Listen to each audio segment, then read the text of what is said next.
Je vais vous lire quelques notes concernant la problématique qui est la nôtre pour ce colloque. Césaire, Perse, glissant. Difficile d'envisager une entité pareille. Notre habitude est plutôt de les vivre un à un, comme une succession de solos de gros cas. Mais Glissant, ce cher maître, disait écrire en présence de toutes les langues du monde, tout comme Bach qui, pour jouer à son meilleur niveau, imaginait de se trouver en face des meilleurs musiciens. On pourrait ajouter que Glissant écrivait en présence des plus précieux des écrivains et des poètes. Il a écrit en présence de Faulkner, il a aussi écrit en présence de Césaire, et il est indéniable que ces derniers ont dû œuvrer en sa présence. Dès lors, une relation s'est établie entre eux qui n'est pas d'évidence et qui déroute notre perception. J'ai cheminé de Césaire à Glissant, Glissant, catalyseur de ma sentimenthèque, m'a initié à Perse. Mon écriture est habitée de ces trois magnétismes indissociés, indissociables, et qui pourtant, dans l'ordinaire perception de nos pays, se distinguent et s'opposent, se distinguent en s'opposant. Bien entendu, dans nos Antilles, le contexte historique et politique accuse cette perception d'antagonisme définitif. L'homme de l'Afrique et de la négritude, l'homme de l'universel orgueilleux et hautain, l'homme des chaos imprévisibles du tout-monde. Mais au-delà de cette pauvreté, persiste notre impossibilité à envisager l'unité, diversité, les solidarités conflictuelles, les ruptures qui rassemblent, les écarts convergents, une complexité que seule l'idée d'une mise en relation peut nous aider à fréquenter. Ils sont tous les doigts obscurs et en même temps très éclatants. C'est dans cette clarté même que leur puissance tellement féconde nous reste énigmatique.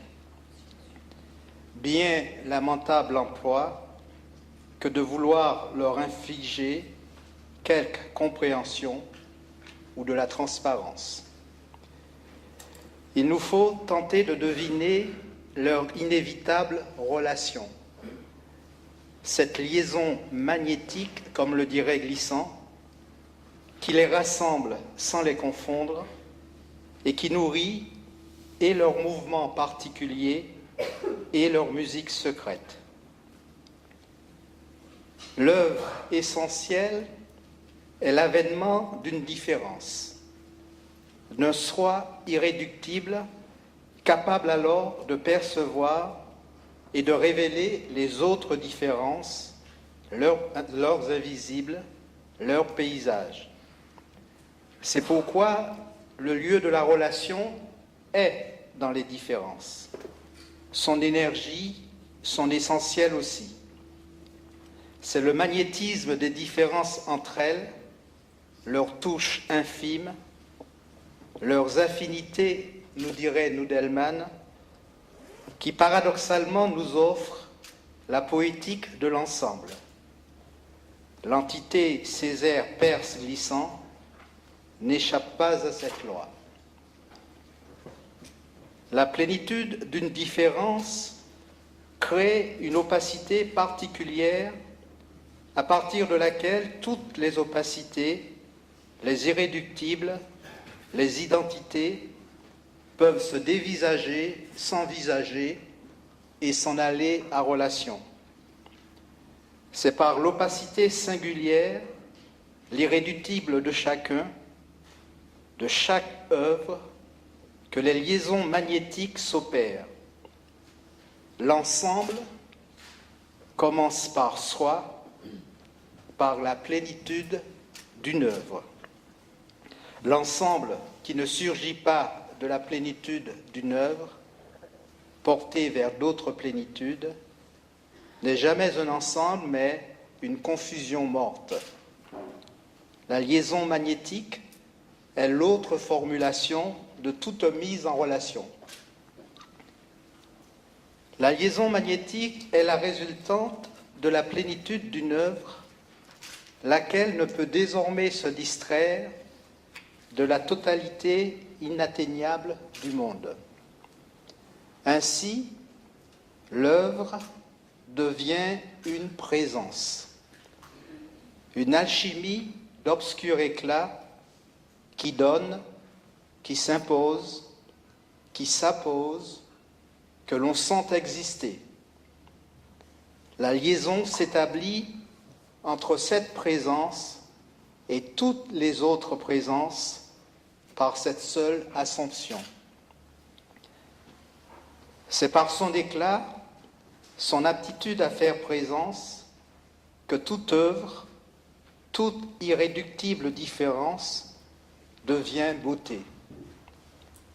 Il faut appeler beauté ce mystérieux bouleversement soudain, profond, parfois même terrifiant, de toutes nos perceptions.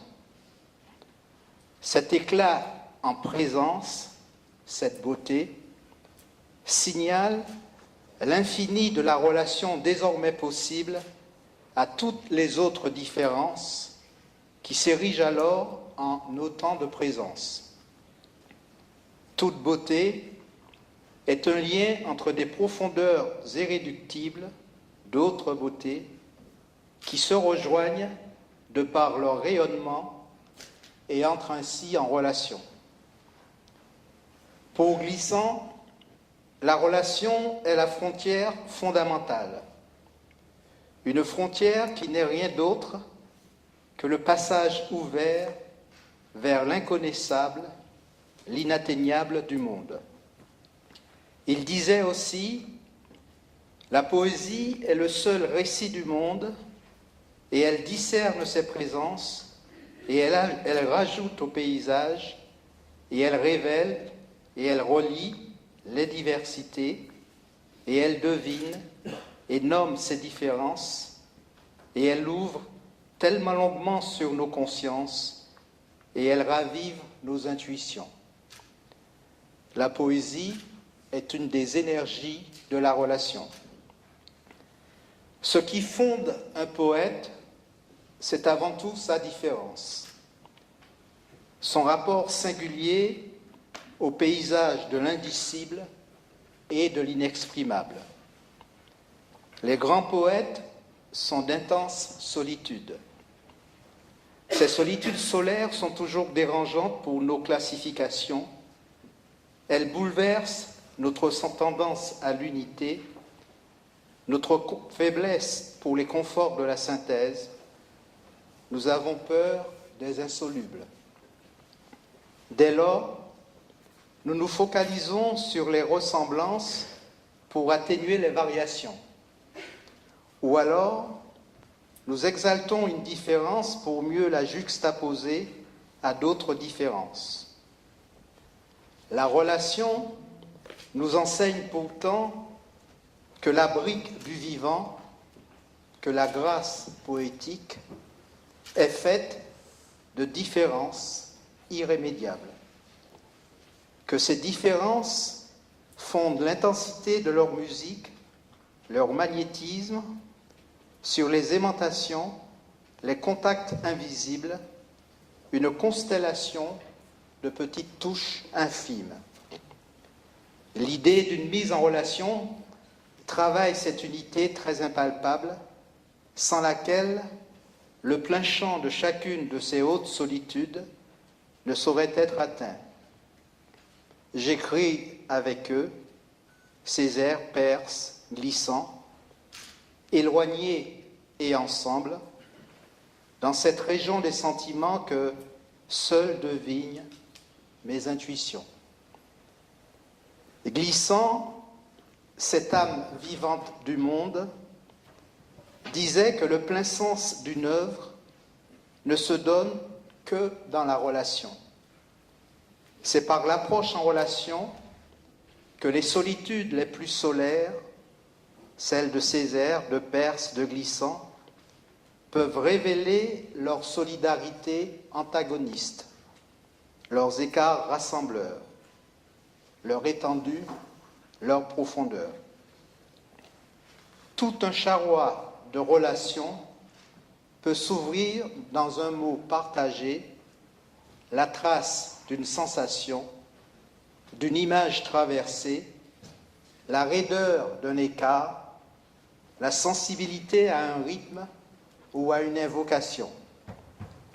Et ces affinités, ces capillarités de la relation peuvent se montrer parfaitement éphémères, simplement utiles à l'éblouissement d'un instant de partage, aux fondations d'une belle séquence énergétique où se sera dessiné le spectre d'un contact, le souffle d'une alliance.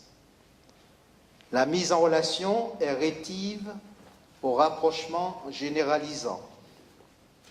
Elle est tremblante, légère, subtile, réversible, diffractée et infime.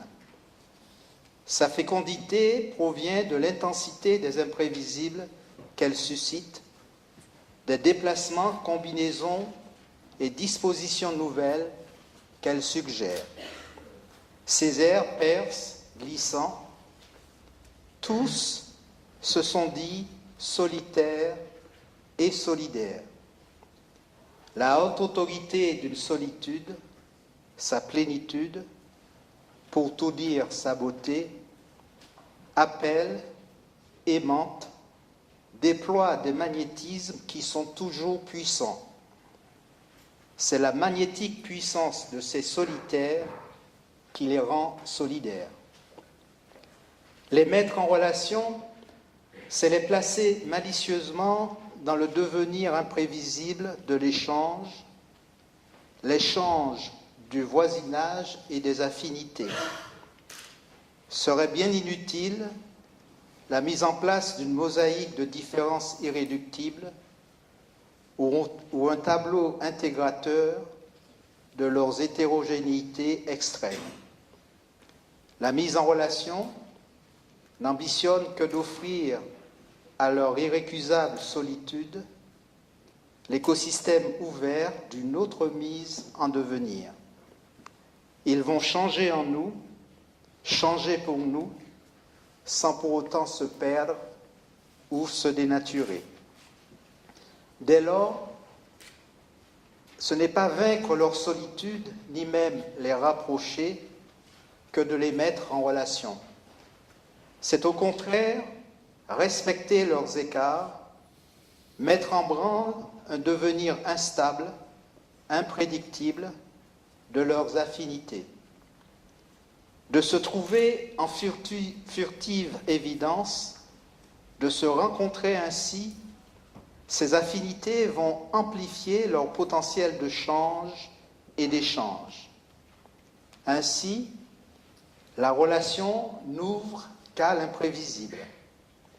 Elle assure juste l'intempérie des magnétismes entre les différences. Elle invoque des émergences inattendues, de nouveaux champs d'inexprimables.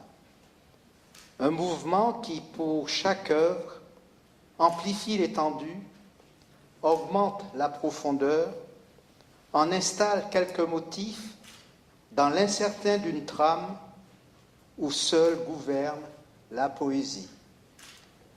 Vivons, entre Césaire, Perse et Glissant, ces magnétismes insaisissables, cette trace conjonctive, cette très probable métamorphose. Merci.